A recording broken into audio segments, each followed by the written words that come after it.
And welcome. सी, आज के session के अंदर हम एक नया टॉपिक शुरू कर रहे हैं जिसका नाम है averages and allegations. I think ये बहुत ही बर्निंग टॉपिक है कॉम्पिटिटिव एग्जाम्स के लिए, क्योंकि शायद कहीं ना कहीं कुछ स्टूडेंट्स जिनको ये टॉपिक क्लियर नहीं हो पाता उनके लिए डिफिकल्ट होगा। लेकिन मैं आपको एवरेज एंड एलिगेशंस के कुछ क्वेश्चंस कराऊंगी जिसमें मैं आपको शॉर्ट ट्रिक्स बताऊंगी, वो ऐसी शॉर्ट ट्रिक्स जो कि बहुत ही यूजफुल है, और रेशियो एंड प्रोपोर्शन की शॉर्ट ट्रिक ऐसी जो कि प्रॉफिट एंड लॉस के कुछ क्वेश्चंस में भी काम आती है। वो सब क्वेश्चंस मैं आपको कराऊंगी, सीरीज वाइज कराऊंगी, लाइन वाइज कराऊंगी, ताकि आपको कंफ्यूजन क्रिएट ना हो। But before starting the alligation topic, I just want to start in this session average topic. सिर्फ हम एवरेज टॉपिक को भी डिस्कस करेंगे, उसके बाद एलिगेशन पे मूव करेंगे। तो average is basically a very powerful concept.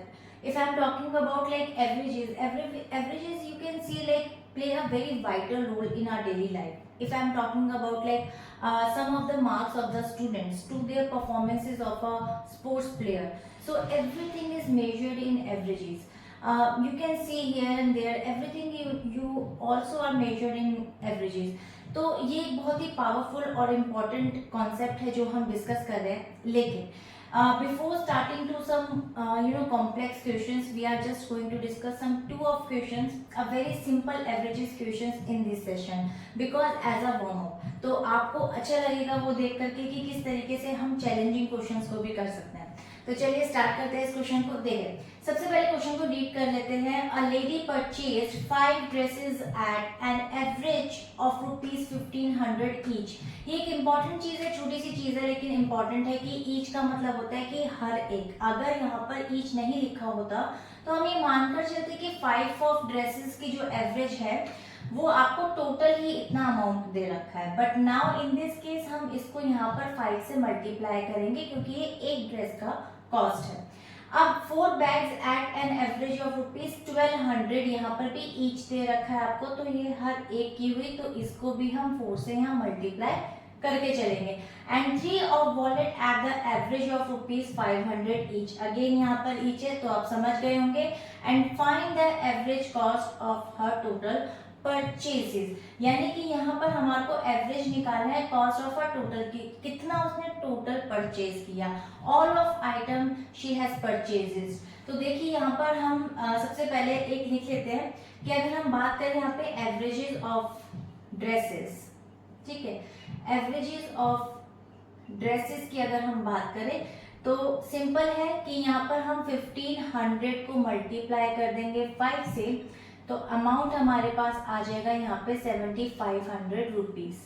इसी तरीके से अगर हम यहाँ पर बात करें एवरेजेस ऑफ बैग्स की, तो यहाँ पर ये 4 बैग्स है, यहाँ पर भी हम 5 ड्रेसेस लिख देते हैं। 4 बैग्स है तो उसकी कॉस्ट दे रखी है आपको यहाँ पे 1200 को मल्टीप्लाई कर देंगे 4 से, तो ये आपका यहाँ पर आंसर आ जाएगा 4800 रुपीज। इसी तरीके से 3 ऑफ वॉलेट, तो एवरेजेस ऑफ 3 ऑफ वॉलेट की अगर हम बात करें, क्योंकि हमें एवरेज निकालना है तीनों ही वॉलेट के अकॉर्डिंग, तो वो है ₹500 को हम मल्टीप्लाई कर देंगे 3 से, तो हमारे पास आंसर आ जाएगा 1500। इसी तरह एवरेज निकालेंगे ऑफ टोटल परचेजेस के ऊपर, यानी कि जितनी उसने टोटल परचेज करा है। अब आप देख सकते हैं एक ये 3 आइटम है, तीनों आइटम को यहाँ पर सबसे पहले एडिशन कर लेते हैं 4800 एंड 1500। अब यहाँ पर एक कंफ्यूजन बताऊं, स्टूडेंट्स क्या कर लेते हैं, generally they know that there are 3 items and upon में 3 कर देंगे। गलत, यहाँ पर ये 5 थी, यहाँ पर ये 4 है, यहाँ पर ये 3 है, तो अब 5 + 4 + 3। देखिए छोटा सा क्वेश्चन है, इजी क्वेश्चन है, लेकिन फिर भी मिस्टेक हो सकती है। इसको एडिशन कर लेते हैं, तो 5 5 10 + 1 18 का 1, 8 + 4 12 + 1 13, यानी कि 13800। 5 + 4 9 + 3 12 हो गया, 12 1 = 12, अगेन 1 12 1 = 12, और यहाँ पर आ गया तो ये हो जाएगा आपका यहाँ पे 12 के बाद 6 0 हो जाएगा, तो 5 एंड देन 0, यानी कि ₹1150 will be the right answer, यानी कि उसकी जो average cost of a total purchases है वो 1150 है।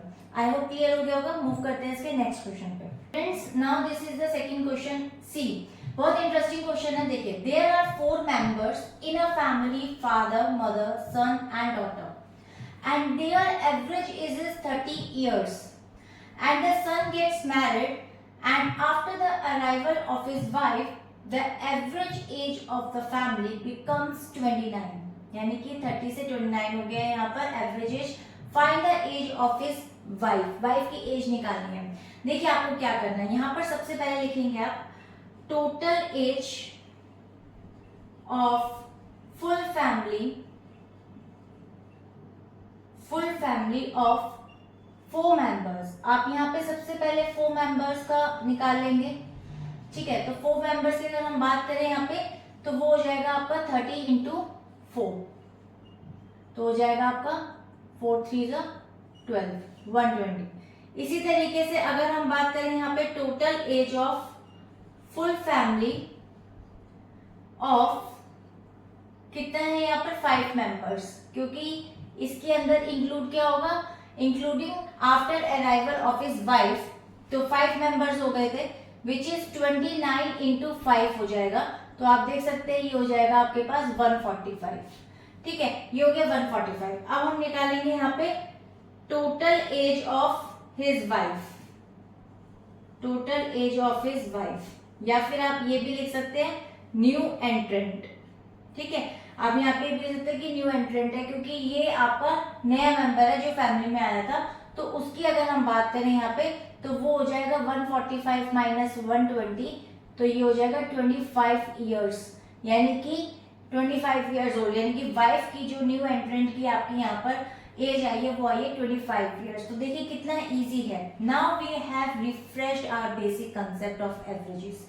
So we definitely and positively discuss some complex and advanced level of questions and examples in the next video. Allocations के भी हम definitely discuss करेंगे, और उसके short tricks मैं आपको बताऊंगी कि ratio and proportion से आप किस तरीके से short trick use करके allocation के तो questions कर ही सकते हैं, साथ में profit and loss के भी कुछ questions कर सकते हैं. तो definitely हम next video में मिलेंगे और एक नए trick के साथ, नए question के साथ. तब तक के लिए till then bye bye and stay healthy.